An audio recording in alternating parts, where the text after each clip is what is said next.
Obviously, the tariff itself is paid at the port, but what if the producer in the other country has lowered their price the 10, 15, 20% so that there is no price change with the tariff? And obviously, our largest trade deficit is with China, and China does not have the same profit objective that other Western democracies do. So that is an employment agency, and my view has been that they would continue to eat the tariffs. They are doing that. So I think what we've seen is likely to continue happening. I also think there are probably a lot of corporate margins that got very fat during COVID, and now we're seeing a return to like normal pre-COVID margin. All right, Joe, so there is Secretary Bessent. He's discussing the tariffs and really the fact that the results of the tariffs have not been what was so loudly warned about, and the word panicking has been used a number of times by the White House. The panic has not happened. In fact, what Secretary Bessent says there is clear. This is being eaten by China. It's being eaten by the producer. They are the ones conducting the export. And whereas the United States, our stock market has been booming. The S&P just came out, reaffirmed our credit rating, and specifically cited the tariffs in doing so. What do we account for all this? President Trump highlighted, Jack, that it wasn't going to be a factor, and Secretary Bessent said it as well. So they were correct and very anticipatory. We are generating record amounts of tariff revenue. The July numbers put us on track for about $300 billion for the calendar year, maybe more. The CBO, Congressional Budget Office, did not score that because it's technically not part of current law. But they said it could raise almost $3 trillion.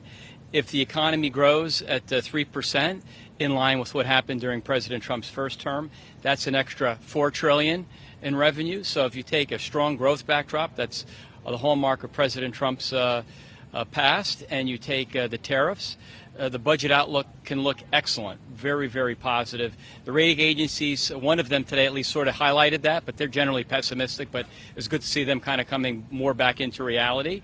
And you're correct, the tariffs have not had an effect on measured inflation. As I said earlier, the inflation rate has been 2% since President Trump took office. Things like automobiles, which are very sensitive to tariffs, those are actually down over 2% since the tariff collection started to pick up in earnest back in April. So President Trump was exactly correct. The exporter, these countries, are absorbing the bulk of these tariffs, and President Trump was proven right again. And so while this is going on, you just mentioned, and let me put this all together here, because you just mentioned that small business, their attitude is actually becoming far more positive when we were told originally that the tariffs were going to destroy small businesses. No, not at all. I mean, you have the continuation of the 2017 Trump tax cuts. You have the no tax on tips and overtime that will increase labor supply, reduce tax on seniors that may help lift their participation rates. It's all about producing more of the goods and services that the economy wants, because President Trump, as a businessman, knows how the real world works. And if you help small businesses, which are the backbone of hiring, they will thrive.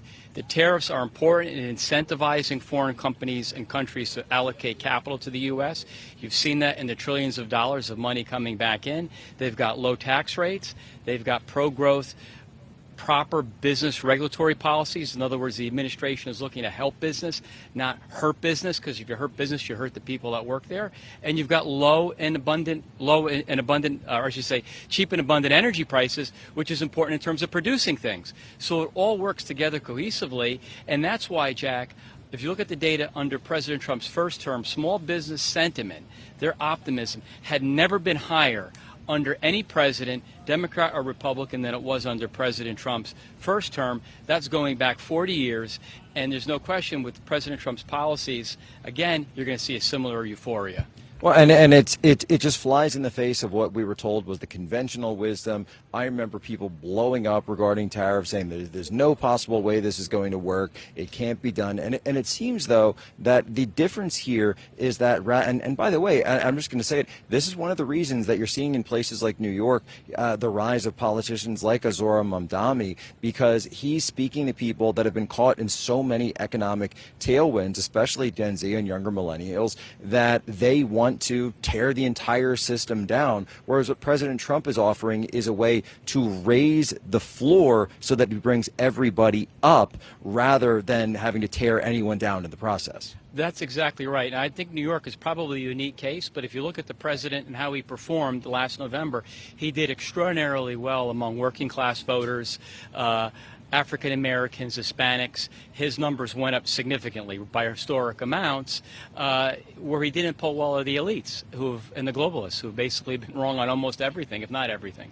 Well, it's exactly right, because who does this hurt? This hurts anyone. If you're in that business, if you're in the business of selling out the country, if you're in the business of importing these products, you're in the business of cutting down, outsourcing American jobs, shutting down American factories, all the rest of it, yes, then that would potentially hurt you a little bit. But it turns out that is a tiny sliver of people, and the vast majority of people do not fall in that bucket. Jack, the American people are smart. Thank God there's more alternatives than the mainstream media that existed, a handful of years ago.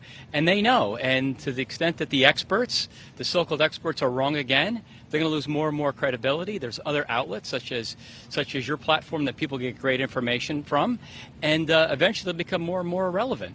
Meaning the so-called experts. Well, I have to say again, just very grateful to the administration for the access they've allowed our network, Real America's Voice, and even myself personally being able to travel alongside the delegation on Air Force One on Friday, even being brought into the White House yesterday for that multilateral meeting, and then today to be in the new media seat. Something and you guys over at Treasury, I mean, you've had us on more than anyone, and I have to say it's really something that the administration will never ever get credit for, just being so transparent. And to anyone out there, I'll even just say, if you've got a blog, if you've got a YouTube channel, if you've got a big social media account, just go ahead and reach out to the press office and see if you can come in on a day pass. I guarantee you'll probably get one. Jack, President Trump has 3 words for it: the golden era.